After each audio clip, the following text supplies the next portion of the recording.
Boa noite, galera. Mais uma live. Noêmia, que bom você tá aí. As duas Noêmia, né? Minha aluna e duas alunas. Darlan, amigo, um abraço. Eliane. Chama a galera do grupo Live Terapia para mais uma live. Essas lives são boas, né? A gente distrai, a gente aprende. Noêmia, que bom. Vamos chamar o nosso queridíssimo professor Amorim, que estará comigo nesse momento aqui, uma horinha com ele. É um amigo de muito tempo. Vai ser um encontro entre amigos. Deixa eu chamá-lo aqui para a gente poder ver que ele... Tem que ver se ele já entrou, né? Vamos aguardar, porque eu acho que ele não entrou ainda.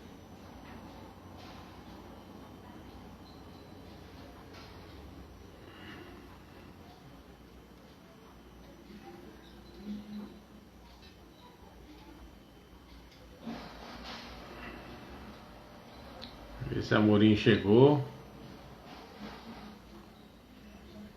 A gente vai falar do nosso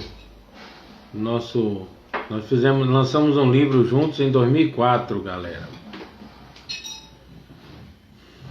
E a gente vai conversar um pouco sobre isso. O livro era O Barco Corporativo e as Pessoas de Atitude. Há 16 anos atrás.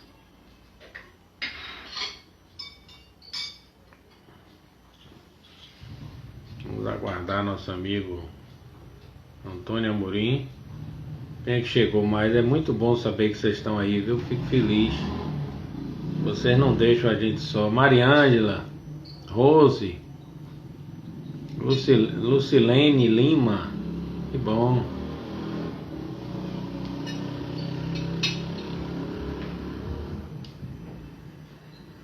Vou botar aqui live com Amorim. Esperando ele chegar. Como é que vocês estão aí hoje de... Márcia. Mila tá assistindo também. Um beijo, Mila. Deixa eu botar aqui o fone para eu poder escutar melhor vocês. Eu gosto de minhas lives, elas têm uma característica bem especial. Eu gosto de conversar, eu gosto de ler o que vocês estão. Nem sempre a gente consegue porque passa rápido, mas eu gosto muito de ler o que vocês escrevem, interagir com vocês. Em palestra, em aula, eu sempre fazia isso. Então no presencial, não é no online que a gente vai ser diferente. E aí tá logo um aviso, amanhã, Gel chegando, Mila. Amanhã às 12h30 eu criei, quem não está ainda, a Jornada de Amor e Cura, que são 7 passos para tomar posse de sua única vida. Tá um sucesso a jornada. Já tem 4 passos no YouTube, meu canal Professor Garrido Oficial. Por favor, vocês assinem o canal, bota o sininho, né, para receber. O Amorim chegou. E amanhã vocês 12h30, fiquem ligados aí. Vai ser um passo muito legal, que vai ser descartando 10 medos inúteis. Deixa eu ver aqui, Amorim.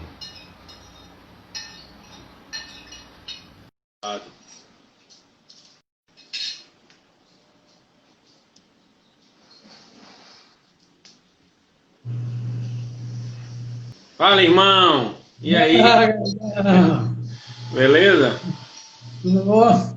Como é que estão as coisas aí? Rapaz, eu acho que fazendo eco com as coisas por aí, viu? Porque realmente estamos a mesma tempestade, né? Os barcos são diferentes, né? Mas a tempestade é a mesma. Eu comecei, enquanto lhe aguardava, dizendo que você até que me trouxe esse dado, né? Você é mais organizado do que eu, sempre foi. Que foi em 2004 que a gente lançou o livro o barco corporativo no Takeda. Você lembra do Takeda? Taqueda. Na Do seu realidade, Alberto. eu não lembrava da data, não. Eu peguei o livro para verificar a data, aí eu vi. Eu tenho um também. Esse livro aqui ele não é possível vender por nenhum dinheiro do mundo. Só tem Antônio um. Amorim. Só tem Só um tem de cada. um. Tem dois, tem dois. Tem E ele dois estava. anos. Engraçado que ele estava vendendo no Brasil inteiro pela Saraiva, Cultura, né? Mas quando no final dos tempos, assim, quando eu precisava de algum, para dar algum amigo, eu ia lá, menina, tem um em Manaus, vamos mandar buscar. Aí nesse de mandar buscar, acabou tudo. Aí ela disse, agora não tem lugar nenhum no Brasil, não tem mais. Acabou mesmo. Interessante, você falou, a Amorim chegou. Eu estou desde 8 horas. Eu não estava achando Você entrou 8 horas mesmo? Eu fiquei na Eu dúvida entrei agora. 8, até um pouquinho antes, eu acho, porque eu gosto de entrar antes para dar umas quentes. Não estava achando. Eu estava passando aqui, não estava achando. Aí depois que eu girei mais aqui, foi que eu lhe achei. Eu até mandei uma É, mensagem pelo WhatsApp, cadê você? Bom, mas é. um prazer grande, viu? Estarmos aqui agora num outro modelo, uma outra vida, né? Parece que é outra encarnação, né? É outra encarnação, uma coisa nova, né? Eu Parece que é outra. lembro, eu estava dizendo, eu digo, eu vou dizer uma coisa que essa live vai ser até emocionante e interessante, porque eu lembro que eu lhe conheci, Amorim, em 97, Isso. século passado. 23 anos atrás. 23 anos, 23 anos. Eu tinha visto eu já estava entrando nessa área de psicologia, RH e comportamental. Aí eu vi que a Unifac estava com uma pós em psicologia organizacional, era a primeira. Eu aí me inscrevi e lá eu lhe encontrei. E eu lembro que a gente comentou isso com graça, que quando eu lhe vi assim, eu digo, rapaz, não fui com a cara desse rapaz. Eu também não fui com a Se sua. você não for, olha gente, se vocês não forem com a cara de alguém de primeira, não percam a esperança, porque foi engraçado. Aí quando pensou que não, a gente se identificou lá naquele taylorismo das aulas, né? Sim, Maria. Aí você fez um comentário lá e disse, rapaz, essa figura me interessa. E nesses 23 anos a gente se aproximou como irmão de alma e aí de lá para cá a gente sabe os caminhos do outro, todos os momentos do outro, os bons e os difíceis. Os bons e os difíceis, você falou certo. Né? A gente estava presente, né? Os bons e os difíceis. Um dos mais difíceis ultimamente, que foi a passagem do meu pai, né? Embora Seu pai, que a gente queria um bem de filho, um bem enorme a ele. Mentor. Você e Bel, que é um querido para mim, seu filho Bel. Fui com Bel. Fui com Bel. O talentoso. Sua mãe também acompanhei, a passagem, cheguei a conhecer. Eles moravam ali na ladeira da Barra, né? Na Barra. Quem entrou aí agora foi Delfina. Delfina. E a sogra Gel entrou. Tanita entrou, tem uma galera de um grupo que eu coordeno, que é o Live Terapia, os negociados entraram, uma boa parte aí. Delfina. E aí, irmão, nesse tempo de 97, veio aquela loucura do PDGI, aquelas coisas todas, e aí em 2004 saiu esse livro, O Parco Corporativo e as Pessoas de Atitude, pela editora de nosso amigo querido até hoje, Sérgio Almeida, né? Casa da Qualidade. E aí foi no Takeda. Takeda foi um lançamento, um restaurante japonês no Costa Azul. Isso. Ali no Jardim Armação, né? Rapaz, impressionante. Você outro dia comentou isso comigo quando a gente falou sobre essa possibilidade de fazer essa live, que na época não tinha rede social, não tinha WhatsApp, não tinha nada, né? Nada disso. Nada. E a gente conseguiu, assim, colocar muita gente, não só em quantidade, como em qualidade, né? Foi Pessoas mesmo, assim, foi um lançamento. Eu já tinha saído do polo, mas realmente foi mesmo, foi um evento muito bacana mesmo. E depois dali, aí a BRH, né, que a gente participou juntos, né? Sim, Fizemos um muita lançamento coisa. também dele lá em São Paulo, né? São Paulo, no Conar, né? Mas a BRH a gente fez muita coisa, a Associação Brasileira de Recursos Humanos. Foi, nós já Fizemos estamos vários congressos, várias coisas, fizemos uma revolução. Depois a DVB que você tinha passado, eu fui, né? A gente ficava se divertindo. Mas, velhinho, até dizer o pessoal, a gente se chama de velhinho quando a gente era novinho, há 23 anos a gente se chama de velhinho. Aí uma hora a gente vai ficar bem velhinho, vai continuar o nome, né? Esse velhinho não é fácil não, mas eu gosto muito como a gente, essas lives eu acho que é para divertir e refletir. Sempre que eu vejo você, e eu vi aqui no livro, a gente fazia o livro e se divertia muito, mas também tem umas reflexões que você colocou sobre carreira, eu também, comportamento. E eu sempre gosto de dar seu exemplo e gosto que você conte. Olha a minha outra irmã Mari aqui, beijo Mari, tá vendo? Só falta a Lucila de beijo Mari e beijo Delta, todas as duas aí. Beijão, queridas. E aí, velhinho, eu gosto muito que você conte a história que da sua virada profissional, né? Porque hoje você, inclusive, trabalha com coach, é um grande profissional nessa área de carreira, com jovens e tal, e pessoas, né, de modo geral. Mas você foi um exemplo, porque eu lhe conheci gerente financeiro de uma fábrica do Polo, fazendo um curso de psicologia, era um negócio meio louco assim, né? Como é que foi essa história da sua virada? Mas é engraçado, a virada, outro dia até eu contei, eu tinha uma curiosidade sobre essa virada, talvez tanto quanto você, porque eu financeiro, eu economista, economista, com pós-graduação em administração, que entrou aqui a nossa querida amiga Rita Vieira, que mandou até uma mensagem postou a nossa... querida.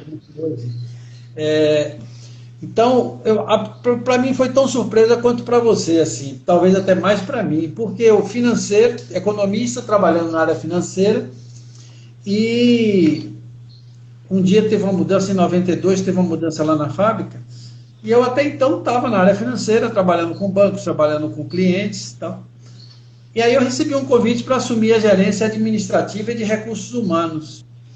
E aí eu não pensei duas vezes, fui, isso em 92.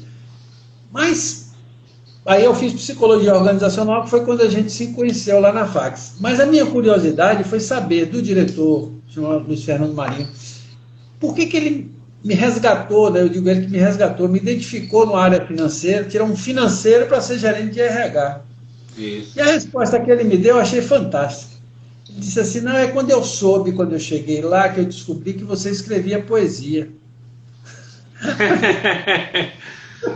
Aí, ó, Caio que entrou aqui também agora. Então, grande Caio, figurinha. Ele agora Papai Caio, né? Que Papai Caio, é verdade. Fez um ano agora, semana passada, inclusive eu fiz lhe mandei, né? O poema para Pedro. Então, Caio entrou exatamente na hora que eu estava falando sobre Marinho, dizendo isso, que ele tinha me tirado da área financeira porque ele descobriu que eu escrevia poesia. E aí, se uma pessoa que escreve poesia tem sensibilidade para trabalhar com gente. E, na realidade, foi interessante, foi um resgate, porque o primeiro vestibular que eu fiz e não passei foi psicologia. Então, eu trabalhava com financeiro, né? Na verdade, eu fazia o trabalho acontecer através das pessoas, né?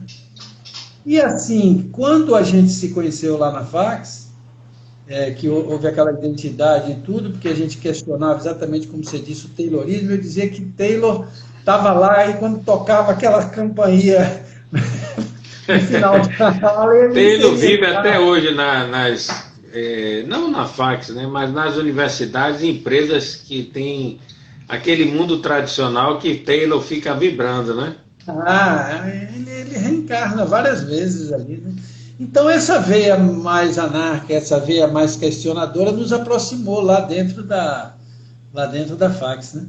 E assim, o interessante, quando você falou do livro, eu queria puxar, depois lhe devolvo, é que o livro a gente trata de três temas: gestão corporativa, carreira e qualidade de vida. Ele é dividido, os artigos estão distribuídos equanimemente é bonito, né? Entre essas três áreas: gestão corporativa, carreira e qualidade de vida. Sempre um seu, um meu, um seu, um meu, um seu, um meu. Mas esses temas, eu fiquei olhando isso, esses temas estão extremamente vivos, né? Apesar de 16 anos atrás, e hoje numa nova era, numa era digital, mas são temas absolutamente atuais, né? Gestão corporativa de vida. Ele fala de Não é isso? três áreas, né? Que nunca vai cair de moda, essas 3 áreas, né? Interessante, né? Quando eu vi hoje, se você me perguntar se estava na minha memória, não, porque eu li. Mas quando eu vi gestão corporativa, carreira e qualidade de vida, e os artigos, eles estão redistribuídos dentro dessas 3 áreas. Eu achei rico isso, né? Porque há 16 anos atrás a gente focou em 3 temas bem atuais ainda. Eu estou olhando aqui uma curiosidade, velhinho. Esse meu livro, que é o último, eu tinha dado a Mila quando eu conheci. Mila está aqui assistindo e está dando risada com essa história. Eu botei para mim, no barco da vida, bênção ao acaso de nos apresentar alguém de tão raro valor. E aí, quando depois eu casei com ela, eu peguei o livro, porque se fosse só um amigo, alguém, eu não ia ter nem esse. Aí eu falei, não fiquei com nenhum. Ela disse, não, você me deu um. Aí eu trouxe o livro para minha posse, que é nossa posse, né? Mais curioso. E você falou de poesia, rapaz, hoje eu estou todo nostálgico com você, ó. Todo poder. Antônio Luiz Amorim. Sem combinar nada. Não combinamos nada, como sempre, como o Sádia dizia, na mais perfeita esculhambação, né? E aqui você mostrou, vou mostrar o verso aqui, o que está escrito aqui. Você na rede, Na rede. Mas e aí, uma casa de praia que você tinha, que eu fui lá na ilha, né? Na ilha, exatamente. E aí os patrocinadores do livro, diga aí quem são os patrocinadores.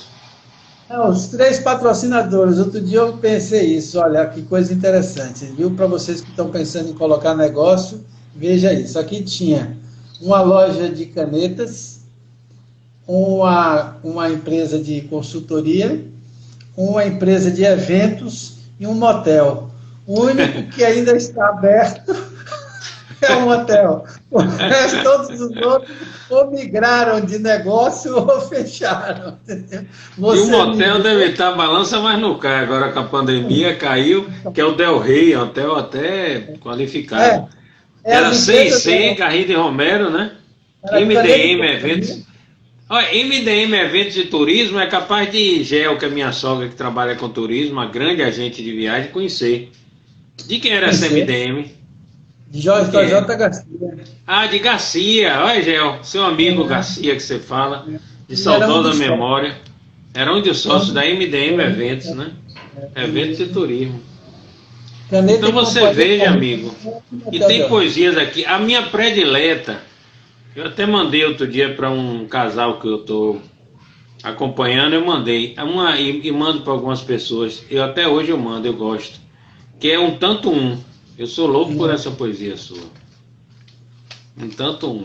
Vocês... Quer dizer que o seu diretor lá identificou, né? Que você era... Uma coisa inusitada, né? Porque um cara diretor, e olha que ele é engenheiro químico, estava assumindo a diretoria financeira e administrativa, e aí ele me disse isso jantando comigo depois de um tempo. Eu falei, Marinho, eu tenho uma curiosidade. Por que você Como foi que você me identificou na área financeira para trabalhar na área de recursos humanos? Ele falou, quando eu soube que você escrevia poesia. Eu achei interessante. E aí você falou numa questão que é importante falar, porque agora, isso em 2020, nessa pandemia, que eu acho que muitas coisas, Rita, inclusive, que apareceu aqui, Rita Vieira, que se reinventou maravilhosamente, ela é uma grande produtora de eventos, né? Ela se reinventou, está fazendo trabalhos com a parte de gastronomia maravilhosa. Sou cliente dela, que eu sou aqui vizinho dela, aqui também no condomínio. Ah, que massa. Mas então, assim, entre a reinvenção e os retornos, né, eu tenho tido muito prazer em resgatar a questão da poesia, que era algo que tinha ficado... O João Cabral de Melo Neto disse que a poesia nos procura até os 27 anos, né? Depois a gente é que tem que procurar por ela. Né? E aí agora, depois de muito tempo, eu retomei com Pausa com Poesia, né? Que é um Instagram que eu criei, postando coisas que eu reencontrei. E mais recentemente, a maior fonte de inspiração para voltar efetivamente foi Pedro, meu neto, que aí eu escrevi Aprendizados, que é o que eu tenho o mestre, porque o mestre não precisa falar, né? É o comportamento dele. Então ele me mostrou e eu escrevi, voltei a escrever. Mas eu tenho essa dívida de gratidão com você também, Gardão, porque na realidade, quando do lançamento do Todo Poder, né, desse livro Todo Poder, que foi exatamente em... Esse aqui eu preciso ver Deve ter sido 99 por aí, não? 98, 99. Foi quando a gente se conheceu logo. É 99, exatamente. Foi em 97, a gente se conheceu em 97, foi em 99. E você estava com aquele programa do PDGI, né? Programa de do Estado, foi. E aí, na época, você falou com o César e vocês apoiaram, né? Patrocinaram também o livro aí. O César Romero, meu sócio e irmão, e na época Garrido e Romero foi um dos... Mas assim, velhinho, o que eu achei interessante... E outra coisa antes de falar, porque você é um grande pioneiro, né? Quem vê hoje você fazendo tanta coisa como você faz, você tem uma estrada já de muito tempo, né? Eu me lembro quando eu estava como gerente no Polo, lá já como gerente administrativo, aí eu estou falando de 92, 93... Não, que 92, 93? 93 eu entrei. 97 a gente se conheceu, deve ter sido 99 mesmo, 2000. 98. Eu me lembro que você já tinha um programa chamado Empreusa. Era mesmo, E eu contratei você, na época, eu como gerente administrativo, contratei você para fazer um treinamento para as equipes. Empreusa, era EUSA. Lá no Polo, não foi? Era você e você foi com, acho que com o menino Jonatas, até parece que o Jonatas foi mesmo. Eu S.A. Aí você já tinha um programa desse aí naquela época. Né? Mas eu gosto muito da sua história, e você contou uma coisa que eu acho graça, que eu acho que é de Amir Klink, né, que quando fez a economia, porque comigo aconteceu uma coisa meio parecida, eu contei outro dia, que é quando eu fiz a administração, inicialmente, eu vi que não tinha nada a ver. Eu fico muito à vontade, porque tem gente que adora ser economista, adora ser administrador, adora ser tudo. Aí o negócio do Raul Seixas, o que eu como a prato pleno pode ser o seu veneno, né? E eu quando fiz a administração, eu me lembrei, e você fala muito isso também, que eu pensei assim, que quando eu me formei, eu já tinha uma certeza que eu não queria trabalhar com nada daquilo, né? E parece que o Amir Klink falou, e você também, quando fez a economia, viveu um pouco isso, não foi? É muito, muito, muito. Quando eu fiz logo, eu cheguei a trancar, porque estava com a cabeça em psicologia, comecei a trabalhar em banco e aí comecei a fazer economia. Mas foi um choque para mim, né? E depois não, depois quando eu comecei a ver o sentido dela no trabalho, aí eu fui me desenvolvendo, aí eu me formei. Mas a Amir Klink diz o seguinte, quando terminei o curso, eu gostei muito de ter feito o curso de economia, porque quando eu concluí o curso de economia, eu não sabia o que eu queria ser na vida, mas eu já sabia o que eu não queria ser na vida, economista. Ele já sabia que não ia dar, né? E hoje a gente vê, velhinho, eu gosto muito desses exemplos, porque hoje a gente vê tanta gente infeliz, né? Na carreira, faz uma coisa e não se acha. Nosso grande amigo Zé Roberto está aí, ó, 5 capitão de televisão, José Roberto. Suzana Laniado. Nobre Suzana entrou aí Suzana agora. Nobre, querida. Ela de Nobre Suzana. Nobre Suzana da Can. E aí você veja que quando tanta gente hoje fica se submetendo a trabalhar em uma coisa que não gosta, sofrendo, quando tinha os trabalhos era aquele negócio sextou, né? Nunca era segundou, era sempre sextou. E não tem essa coisa, e hoje ficou até mais fácil você dar uma guinada e mudar a profissão. Então você não acha não uma coisa boa isso? Não, eu acho, inclusive, assim, eu vejo hoje a experiência que eu tive com a economia de uma forma muito positiva, porque tem um lado prático, tem um lado de visão, de entender. Outro dia eu até estava fazendo uma live com o Fábio Rocha e ele falando, ele é administrador puro e tal, ele falou assim, não, é interessante essa experiência porque um grande dificultador, e você é um cara que tem muita experiência com RH, que trabalhou bastante, o grande dificultador do RH, muitas vezes, é exatamente mostrar por que, que o RH é estratégico. E para mostrar por que, que o RH é estratégico, precisa falar de números, precisa falar da realidade do negócio dele, RH. Né? E às vezes fica só em cima do RH, sem entender dessa área. Então, trabalhar na área administrativa, para mim, e recursos humanos, foi muito interessante ter passado pela área de economia, pela área de finanças, entendeu? Esse aspecto foi. Embora, como outro dia eu fiz uma live com o Dival, que trabalhei, Você conheceu o Dival, né? Falar do Polo? Conheci. Dival pôs no card dele assim, economista. Eu falei, não, o meu não, sou ex-economista, nada de economia, não sou ex-economista, mas eu sou ex mesmo. Você. Não, cara, é outra realidade, é outra encarnação na realidade que a gente está vivendo, né? Não só do digital, senão dessas escolhas que vão mudando mesmo. Agora, a única coisa que não muda é a gente ter esse equilíbrio emocional, porque numa época dessa, que vê essa pandemia, quem não tem calma, quem não tem um equilíbrio interno, tá sofrendo muito, né? Porque tá muito louco isso aí, né? Gente extremamente paranoica. Tem gente despreocupada e tem gente muito paranoica, né? Os extremos são perigosos, né? Exatamente. Eu te ouvi uma frase muito boa, diz assim, quem não tiver dúvida no momento atual, tá mal informado, né? Não tem dúvida nenhuma, está mal informado, né?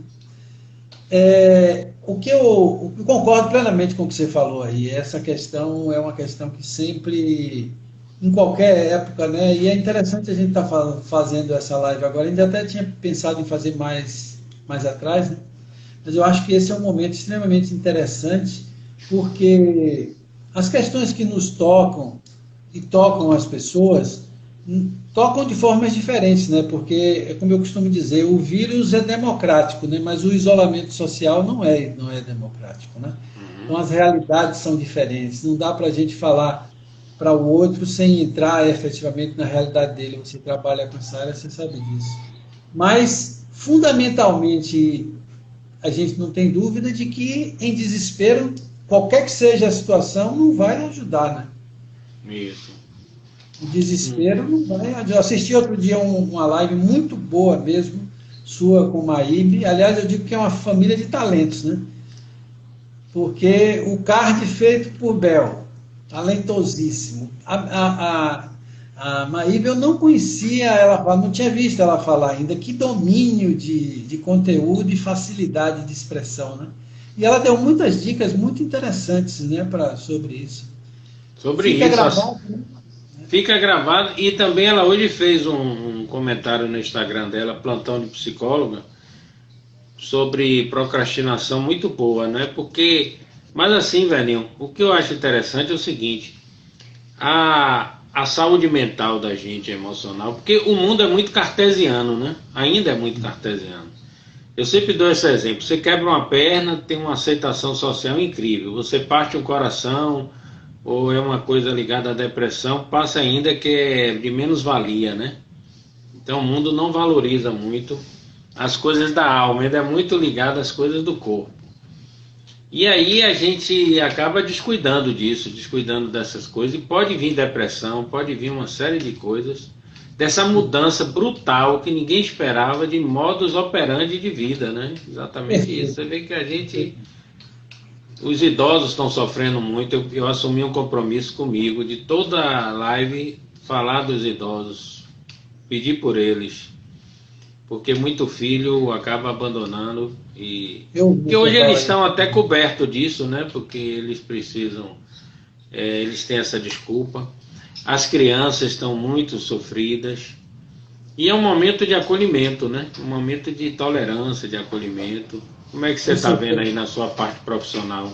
Não, eu vejo, até saudar aqui nosso amigo Ralph Kelotti, que mandou um abraço também aqui, mandou um abraço para a gente, e já tinha feito até uma referência, quando viu que a gente ia conversar, fez uma referência muito positiva para você. Ralph, foi da BRH. Ah, que massa, querido Ralph, um abraço. Então, Guedão, o que eu vejo é que essa questão que você trouxe muito oportunamente, que é a questão dos idosos. Aliás, eu vou fazer o seguinte, abrir um pouco a questão talvez para as lições que a pandemia está nos pedindo, né? Está nos trazendo. Uma delas é essa, né? Cuidar, exatamente, cuidar. A expressão é essa, cuidar. Outra é a questão do valor das coisas, né? Como que mudam, como que mudou esse olhar Isso, e essa, né?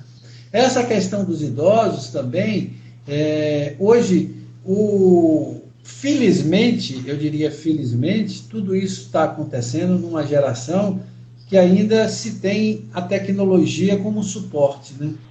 Porque hoje, por exemplo, os idosos têm a possibilidade de colocar um Instagram ou um WhatsApp e ver o neto, ver a família, né? Então, isso ajuda bastante, tem minorado o processo. Olha que coisa curiosa. Antes da pandemia, a máquina, o celular, era um ofensor, né? Porque o cara ia na casa dos avós. Uma vez eu vi um caso interessante, era até risível.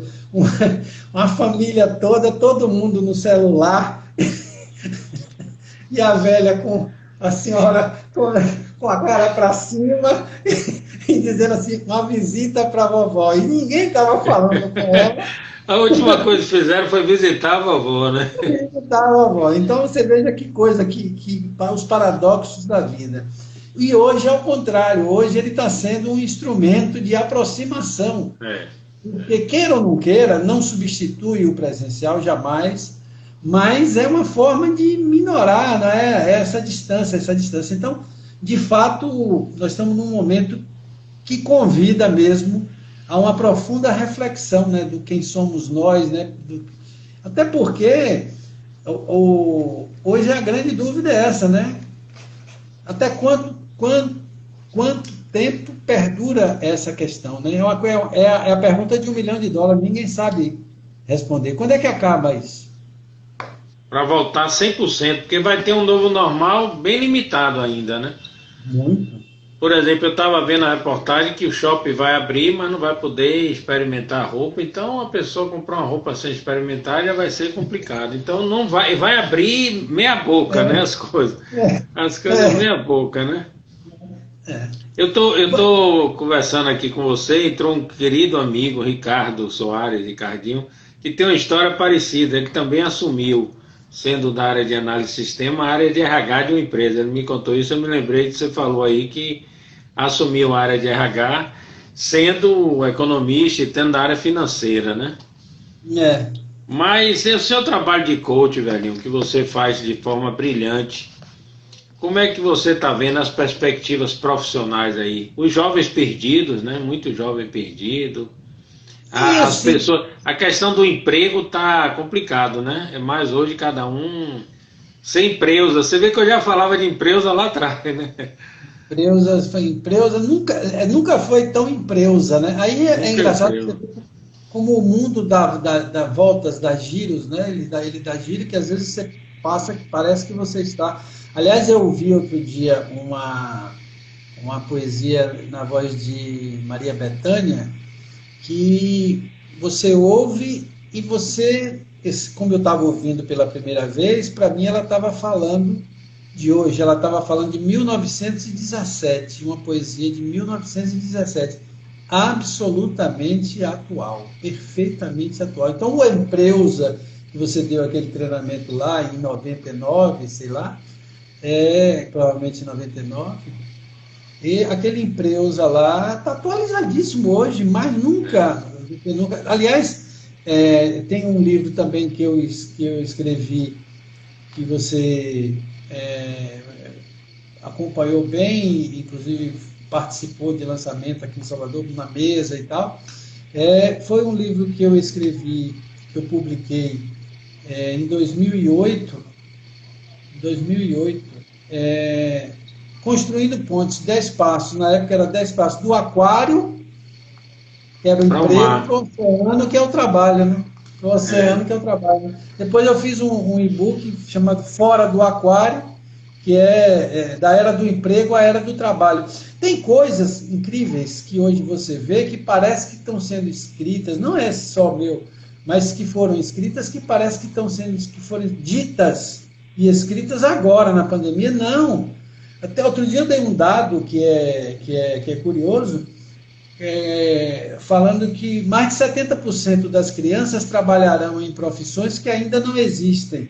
Parece que isso foi dito agora, né? Não, foi dito bem antes, foi pela Microsoft, foi dito isso pelo presidente da Microsoft. Então é um processo, Gainão, profundo de transformação, em que eu acho que mais do que nunca responder aquela primeira pergunta do quem sou eu continua atual. E você veja, quem sou eu, né? Quanto tempo se fala nisso? Mas assim, respondendo ao que você me perguntou, em relação ao trabalho, né? Em relação a esse trabalho. Esse trabalho tem me mostrado que essa questão, ela não só passa, como eu já tenho falado sempre, pela questão da escolha lá na escola, né, que não ajuda a gente a fazer as escolhas, ajuda a fazer as correções depois, os trabalhos de mentoria, de coach, do que for, mas efetivamente isso hoje se junta a uma mudança também não uma mudança de era, mas uma era de mudanças mesmo, né? Porque nós estamos dentro de uma era de mudanças profundas. Como é que serão os escritórios daqui a algum tempo? O que vai ficar ainda dentro do presencial? O que você vai fazer à distância, como você hoje está fazendo aí? Você atende, né? Você faz trabalhos de psicoterapia à distância, essa coisa toda. Então, tudo isso tem mudado bastante e as escolhas vão estar sendo adequadas a essa nova realidade, né? Então, eu acho que é bom. A coisa da terapia online mesmo, ela pegou tanto que de repente eu acho que vai voltar e muita gente vai querer manter, né? Eventualmente algum trabalho corporal que você tem que fazer, alguma coisa mais diferenciada, mas no dia a dia a pessoa vai querer manter pela comodidade, entendeu, velho? Isso. Eu atendia numa clínica na Barra, né, 4 Estações, Jardim Brasil, onde você conheceu. E eu tenho paciente morando em Alphaville, que o cara dizia que levava mais tempo para chegar do que o tempo da consulta. E hoje o cara, com 1 minuto, tá lá já.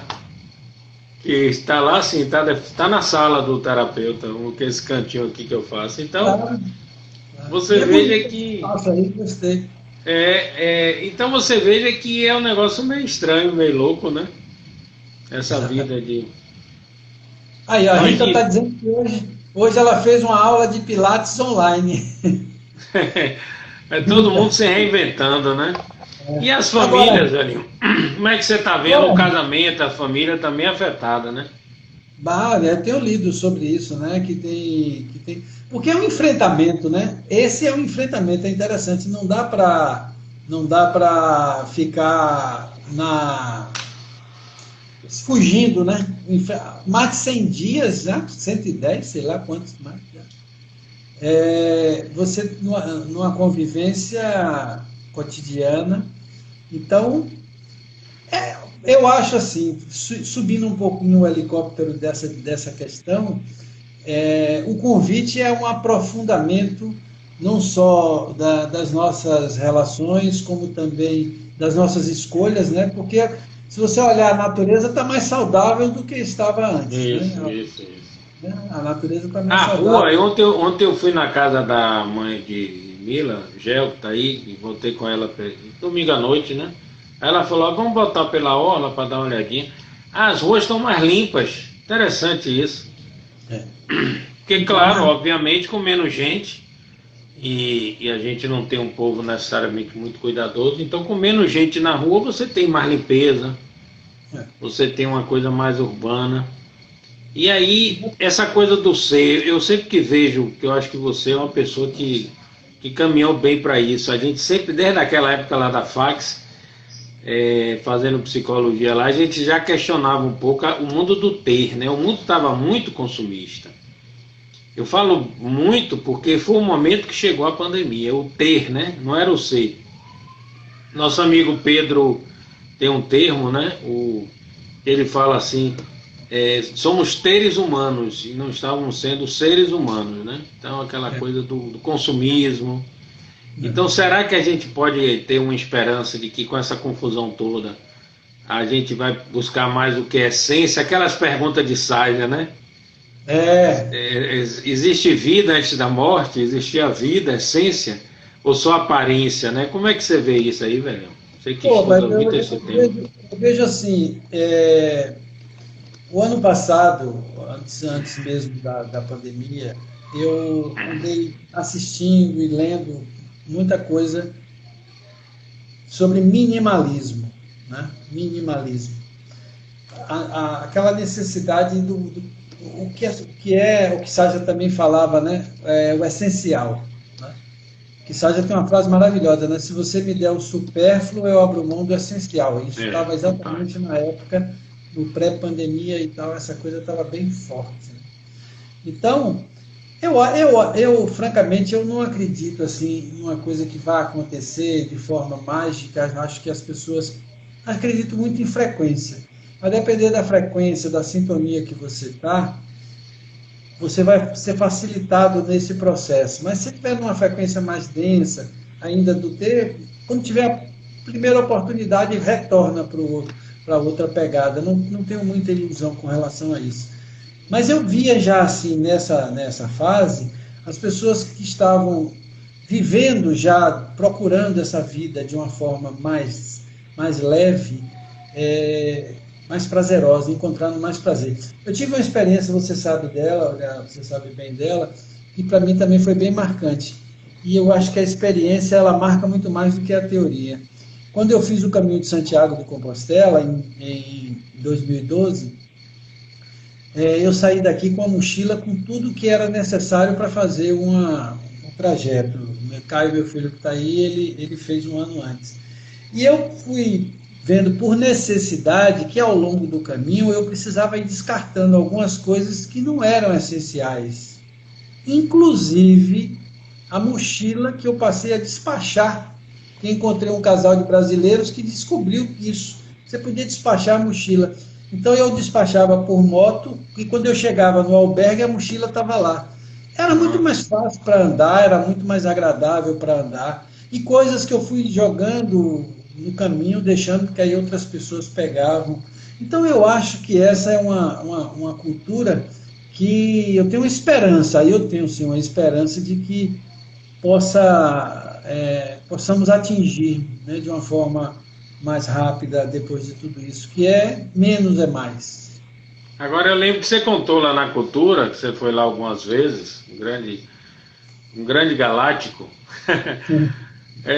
Uma história impagável, eu não lembro direito os detalhes do negócio de um tênis, né, lá de Ah, Santiago. Como é que foi aquela história? Você contou lá na cultura essa história, né? essa história é maravilhosa, rapaz. Eu conversei antes de viajar com o Roberto Cunha, que fez todo o caminho de Santiago, né? Eu fiz um trecho.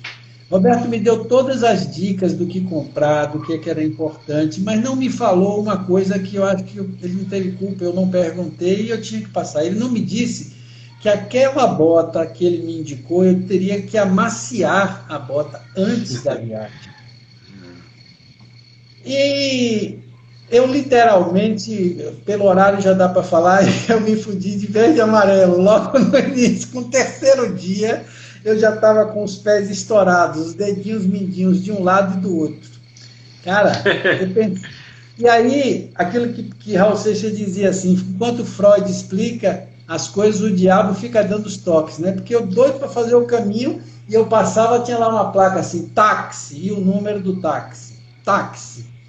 E eu com a dor me infeliz, então um dia eu falei, não vai ter jeito. Aí eu acordei de manhã, quando eu acordei, tinha uma mensagem de Caio, força aí, raça aí. Eu também estourei com bolhas, não sei o que e tal, aquilo me deu uma força, rapaz, eu saí andando.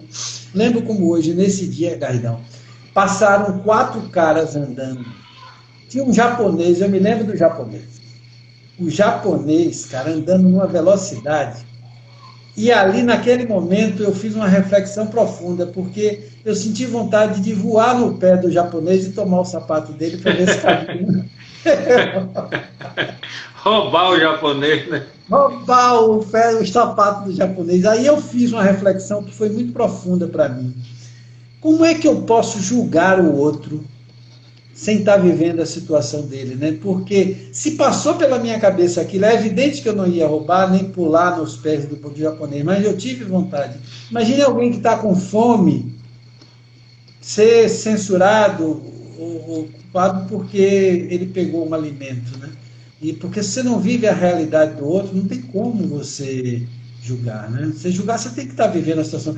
E essa história dos sapatos do tênis foi muito curiosa mesmo, porque no mínimo trocar com o japonês o sapato, né? E aí, faltando 38 quilômetros para chegar, aí eu fui numa loja, aí sim, eu fui numa loja para trocar, para comprar. Não havia sapato que desse. Aí, que pegasse, porque onde estava ferido? Nos mindinhos. E aí eu comprei uma sandália, uma franciscana, que até hoje eu guardo de borracha, porque ela disse assim, a moça falou assim, não, aqui normalmente eles trocam por sandália, porque já estava estourado. Então é isso, é fazer empatia com a realidade do outro, isso vale muito para o momento atual, né? Dizer, fique tranquilo, você não pode ficar estressado, como se eu não estou vivendo aquela realidade, se eu não conheço qual é a demanda dele, que às vezes é psicológico, ou às vezes é de estômago, né? É engraçado que você fez outra viagem incrível, eu, como seu biógrafo, que sei sua vida toda, de 97 para cá. E a gente tinha uma paixão em comum, você e Sália, que era São Francisco, né? Eu sou louco por São Francisco, Sá já era. Tanto é que nos Irmãos Beneditinos ele tinha o nome de Francisco. E você também. E eu tenho uma imagem de Francisco que fica no meu quarto, que foi Dona Flor que trocou para mim. Você que me disse, ela não disse que não compra santo. Trocou. Foi sua mãe que me deu. Foi Dona Flor, né? Nossa sábia Dona Flor, né? Dona Flor. Ali, Dona Flor, a Delfina e Marisa estão aí, vão ouvir o que eu vou dizer agora. Dona Flor é a mais jovem da família. É a menina, né? Eu não aguentei quando ela falou com você, tem anos isso, ela disse, Amorim, eu vou fazer uma pizza para você, mas não vou fazer agora não, que eu tô quebrada. Deixem as coisas melhorarem que eu faço uma pizza, né? Ela fez a pizza, né? A gente comeu essa pizza lá. Mas essa coisa de São Francisco, e uma vez eu perguntei a Ságia, porque Ságia era um grande executivo, fumava, pouca gente sabe disso, né? E eu peguei Sália, rapaz, na fase mais radical dele. A fase que ele entrou mesmo. Sália tinha 7 roupas iguais, silax, né? E Sália não pegava em dinheiro. Sália entrou numa coisa de voto de pobreza, voto de... Aí eu lembro que eu fechava as palestras para ele, a esposa da época passava, e era aquele jogo de cintura. Depois ele caminhou, mas sem perder a enorme espiritualidade que ele sempre teve, né? E que faz uma falta enorme a todos nós, e numa pandemia dessa ele era essencial, né? Mas eu lembro que uma vez eu perguntei assim, Ságia, por que você deu essa guinada? Ele disse, foi um livro. E aí eu me lembro muito de um ditado árabe, quando o aluno está pronto, o professor aparece de várias formas, né? E quando ele falou um livro, ele disse, foi o Irmão de Assis, que é uma biografia que eu acabei lendo com medo também, mas eu li essa biografia, e a gente tinha essa paixão muito grande. E você foi lá, né? Você esteve lá, né, ou não? Como é que foi essa experiência? É isso, eu já tive lá em Lisboa, né, em Santo Antônio, né, que eu sou, como diria o Dorico, devoto juramentado de Santo Antônio. E você tem Antônio Amorim, né? Eu sou devoto, minha mãe que me fez devoto de Santo Antônio, meu filho Caio gosta muito de Santo Antônio também, e eu fiquei muito feliz que minha cunhada mandou a semana passada uma medalha de Santo Antônio para meu neto Pedro, lá da Itália, né? Nós estivemos lá, porque minha cunhada está morando lá, e eu disse, a minha condição para ir era ir em Assis. Rapaz, maravilhoso. E eu trouxe para você e para a Ságia, e eu me lembro que eu dizia a ele assim, Ságia, trouxe para você uma lembrança lá de Assis. Trouxe uma medalhinha, a que eu trouxe para você, eu trouxe para ele também. Eu levei até lá na cultura um dia e dei a ele. Rapaz, é um lugar assim muito mágico. Quem tiver assim a oportunidade de ir, né? Porque São Francisco inclusive São Francisco e Santo Antônio sempre foram muito amigos, né? Santo Antônio foi discípulo de São Francisco. E então a ligação que existia entre eles, entre São Francisco e Santo Antônio, a gente percebe em toda a formação que há e nas duas, onde você vai onde é de Antônio, onde você vai onde é de São Francisco, estão sempre próximos, né? Tudo que eles viveram juntos, né? E Saja, quando eu ouvia, sempre eu me associava a São Francisco, né? Que conhecia através de você, Saja. Uma figura realmente... Eu quero que você conte uma passagem de Saja. Quem está aí é Carolzinha, nossa discípula Carol. Eu mandei, mas ela, que bom, que bom. Velhinho. Mari, minhas irmãs Mari e Del confirmaram aí que vira a história de Flor. Daqui a pouco o Carol vai dizer aí, vamos bater meta. Bater meta. Mas você tem uma história impagável com Saja, do PDGI, né? Como foi a história de Saja? Todo mundo na formatura, governador, secretário de Estado, e aí os professores foram convocados, né? Como é que foi essa história aí? Todo mundo convocado, mas todo mundo recomendado aí de paletó, né? Eu de paletó e gravata, você de paletó e gravata, César de paletó e gravata, todo mundo de paletó e gravata, e Saja de bata e sandália franciscana. E ele, muito gozador, né? Sempre sacana, gozador, olhou para mim e falou assim: meninos, pra gente, meninos, como vocês estão bonitos, tão lindos, olha, vocês estão elegantes, hein? Aí eu falei para ele, Saja, autoridade, né? Eu disse, Saja, a única autoridade aqui é você, a maior autoridade. Ele disse, por quê? Eu digo, porque é o único que pode se vestir assim, do jeito que está vestido. E era mesmo, é uma autoridade total, né? E era invejado, porque todo mundo queria ter aquela envergadura, né? Aliás, eu adotei as sandálias franciscanas, que hoje eu só não calcei no casamento de meu filho, porque minha nora não permitiu, mas eu pensei em ir de sandália franciscana. Você usa para tudo, né, velhinho? Eu adoro, mas eu adoro. Assim, você vê que quando eu fui lá, você me convidou para fazer uma homenagem a Saja, que você, aliás, você fez um ciclo de homenagens a ele, né? Eu me lembro que eu fui numa das primeiras, e eu fui a caráter, né? Fui com a sandália franciscana mesmo. Eu lembro que você sentou lá no cantinho de Saja, né? Eu só consegui, engraçado isso, todas as vezes que eu fui ali, eu sempre sentei naquele cantinho ali, porque aquela forma dele de sentar ali, eu achava sempre uma maravilha. Aliás, eu achava, sempre admirei muito a amizade de vocês também, o carinho que você tinha com ele tinha com você. Era uma dupla, realmente, vocês faziam uma tabelinha fantástica ali na cultura. Eu sei que eu ligava para ele assim, ele atendia sempre com um bordão assim, ô irmão querido, aquilo já lhe acalmava de um jeito. Você estava nervoso, você já caiu nervoso 70% naquele. E você até esquecia o que ia falar. Mas, velhinho, uma parte que eu quero assim, encaminhando para nossa, daqui a pouco. Esse negócio passa rápido quando a prosa é boa, né? Tempo voa. Esse livro aqui que a gente lançou, que uma vez eu disse que isso foi uma desculpa para a gente se reunir e para conversar. Porque no pré-livro, a gente se reunia às 4, 5 horas e falava 15 minutos do livro, o resto era... Aí eu digo, velho, esse livro foi só um pretexto para a gente se encontrar e conversar, né? Que aqueles papos como a gente tem inesgotáveis. Olha, Simone Sampaio está dizendo que queria ter conhecido o Saja. Realmente, ele faz muita falta, viu? Eu estava conversando com Mila hoje, dizendo isso. Dizendo que a gente tem que acreditar que tem outra vida, que tem outro sentido, que ele foi para alguma missão maior. Que não há lógica o cara com aquele serviço que ele fazia, aquela doação que ele tinha, passar. Não é isso? Ou assina embaixo, completamente. Mas você falou certo, e aí derruba, né? Se passar do tempo, derruba. Mas diga aí, como eram esses encontros que a gente conversava e E depois falava do livro, né? A pauta, né? Você tinha com a Era listinha, isso né? mesmo.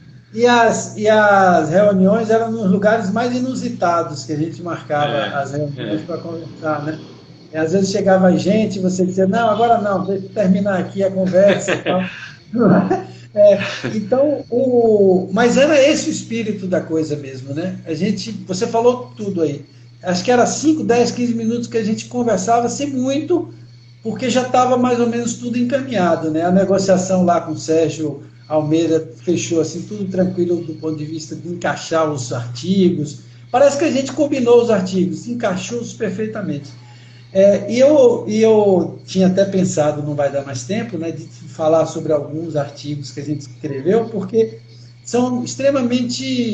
continuam extremamente atuais, né? Você tem um artigo mesmo que eu gosto, que eu adoro,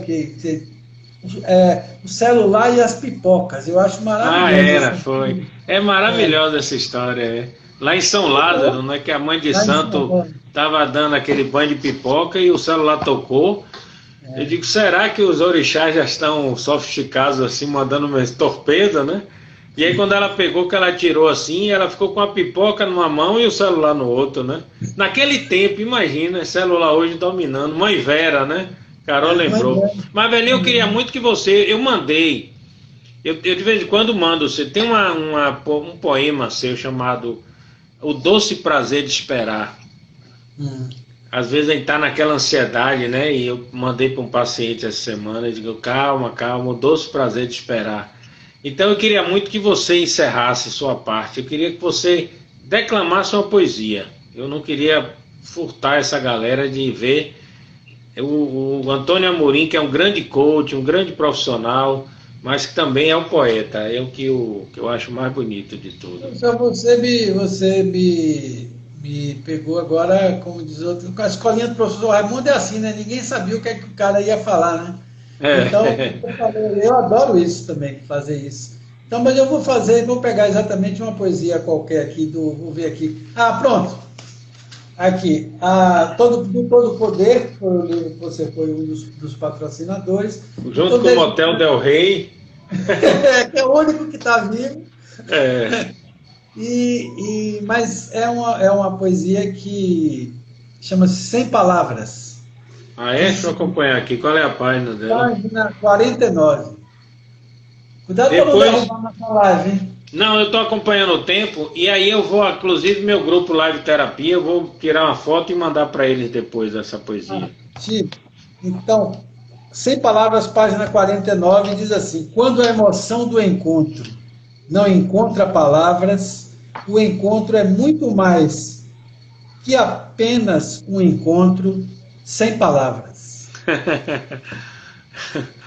Muito bom, muito Então, bom. então vamos deixar aqui combinado, já que tem coisa para aprofundar nos artigos, um próximo encontro, um Barco 2, aí a gente faz, eu lhe convidando e faremos um segundo Tá, bate-papo. eu vou selecionar,